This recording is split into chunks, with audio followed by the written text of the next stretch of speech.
Halo pemirsa GPR TV dari Sabang sampai Maroke, dari Miangas hingga Pulau Rote. Bertemu lagi bersama saya Boda Azhari Nisak dalam program Kominfo Distro.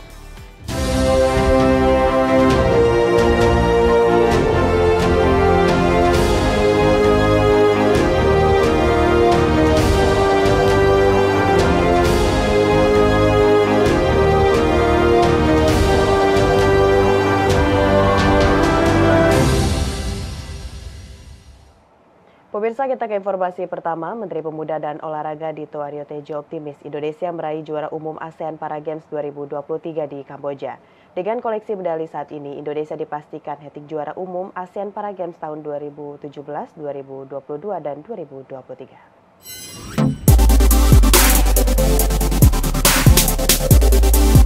Menteri Pemuda dan Olahraga Dito Aryo Tejo menyatakan bangga atas perjuangan seluruh atlet Para Games yang berkompetisi di ajang Asian Para Games 2023 Kamboja, sehingga membawa Indonesia hat-trick juara umum. Dalam jumpa pers di Headquarter Indonesia Kompleks Olahraga Morodok Tekno Phnom Penh, Kamboja, Menteri Dito mengatakan capaian kontingen Indonesia di Kamboja semakin lengkap dengan deretan rekor yang dicetak pada sejumlah cabang olahraga, yaitu para renang dan para angkat berat. Kontingen Indonesia berhasil memperoleh medali emas di atas target. Dalam perolehan medali sementara hingga Jumat 9 Juni 2023 pukul 11.40 waktu Indonesia Barat, Indonesia berhasil mengumpulkan 159 medali emas, 148 medali perak, dan 94 medali perunggu. Secara kalkulasi, Indonesia hanya membutuhkan 130 medali emas agar posisinya tak terkejar oleh Thailand. Dengan koleksi medali saat ini, Indonesia dipastikan hat-trick juara umum ASEAN Para Games tahun 2017, 2022, dan 2023. Menpora berharap prestasi di ASEAN Para Games dapat menjadi modal berharga jelang multi-event selanjutnya di ASEAN Para Games 2023. Ini memang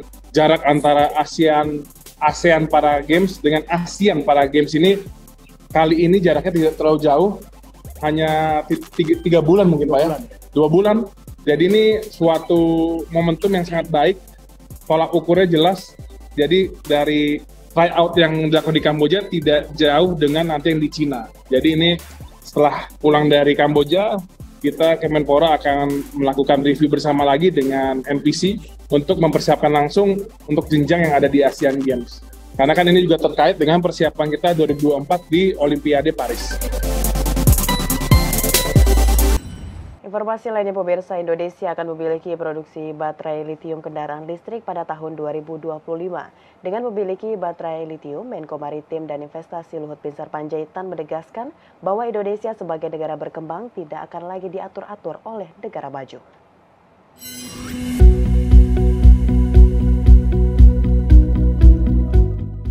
Menteri Koordinator Bidang Kemaritiman dan Investasi Luhut Binsar Panjaitan optimistis Indonesia bakal menjadi produsen baterai litium pada tahun 2025. Ia menekankan komitmen tersebut bukan sekedar angan-angan belaka. Meski Indonesia baru bisa memproduksi nikel jadi berbentuk nikel ORG. Namun kedepannya downstream industri nikel juga akan masuk ke produksi baterai litium hingga recycling akan selesai pada tahun 2025 mendatang. Dengan memiliki baterai litium, Luhut menyebutkan bahwa Indonesia sebagai negara berkembang tidak akan lagi diatur-atur oleh negara maju. Presiden sudah merestui kita bentuk Global South Cooperation. Global South Cooperation itu adalah pertemuan negara-negara penghasil forestry, tropical forestry, dan kemudian kepada critical mineral. Sehingga negara kita seperti Indonesia, negara berkembang, tidak diatur lagi oleh negara-negara maju yang harus mereka bilang bebas mengekspor raw material kita. Saya bilang kapan kita mau maju. Jadi saya betul-betul bicara ini dengan teman-teman di Amerika juga. Saya sampaikan, kami ekspor itu nikel ore itu 1% ke Eropa. 99% itu kami ekspor ke Cina sebelum kami ban. Jadi kalau Anda tidak setuju, saya sampaikan kepada teman-teman di White House, oke, kita buka 99% kita ekspor ke Cina. Mereka bilang jangan lakukan begitu. Tapi kalian punya Inflation Reduction Act, itu membuat kita tidak bisa ekspor material kita karena sebagian daripada produksi ini adalah masih menggunakan teknologi Tiongkok. Akibat adanya kebijakan Inflation Reduction Rate dari Amerika Serikat tersebut membuat Indonesia tidak bisa melakukan ekspor raw material dikarenakan sebagian produksi nikel di Indonesia menggunakan teknologi dari Cina. Teknologi dalam lithium baterai, Tiongkok 6-7 tahun depan dari Amerika ini. Ini perlu kita pahamin. Dan mereka memberikan teknologi itu pada kita sekarang dan kita proses di dalam negeri kita. Jadi Bapak Ibu sekalian, tidak mudah mengatur ini semua, tapi menurut hemat saya sekarang ini semua dengan kepemimpinan Presiden, saya lihat tidak ada masalah, kita jalan. IRA ini menyangkut pada Tesla dan menyangkut pada juga Ford, karena Ford sudah tanda tangan dengan Vale Indonesia mengenai operasi mereka di Sulawesi. Jadi ini sangat penting, dan kita sebagai bangsa harus menentukan sikap kita juga bahwa kita bukan negara yang bisa diatur-atur. Pada hari ini posisi negara kita itu posisi yang sangat baik dan posisi yang punya say yang kuat.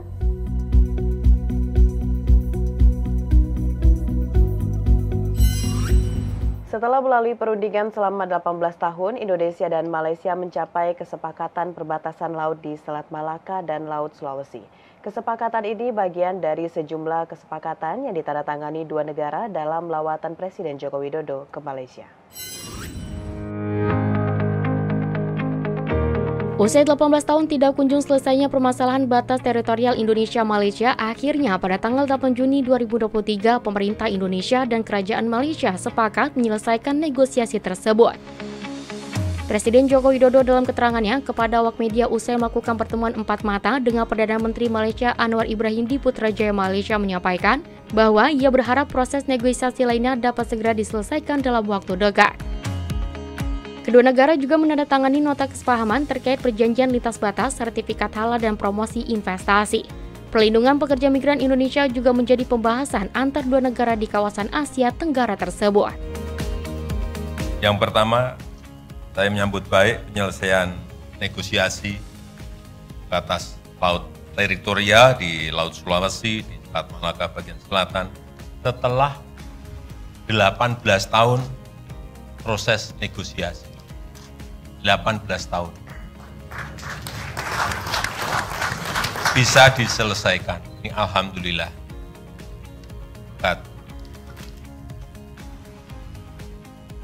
Dari Anwar Ibrahim yang bekerja.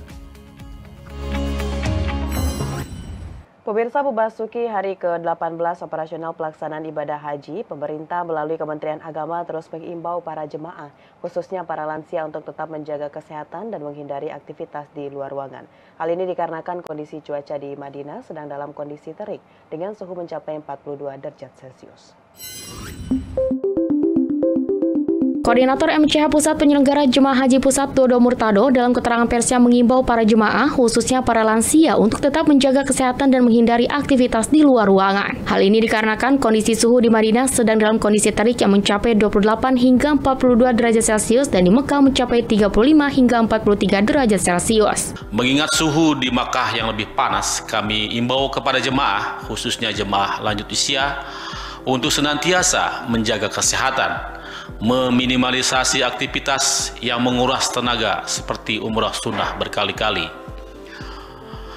Pastikan selalu memakai alas kaki di luar hotel dan masjid, juga menggunakan alat pelindung diri seperti payung, topi yang lebar, dan sejenisnya agar tidak terpapar sinar matahari secara langsung, terutama saat di terminal bus. Dodo juga menyampaikan kepada para jemaah lansia untuk tidak memaksakan diri dalam melaksanakan ibadah sunnah serta menyarankan untuk tetap menggunakan alas kaki saat berpergian.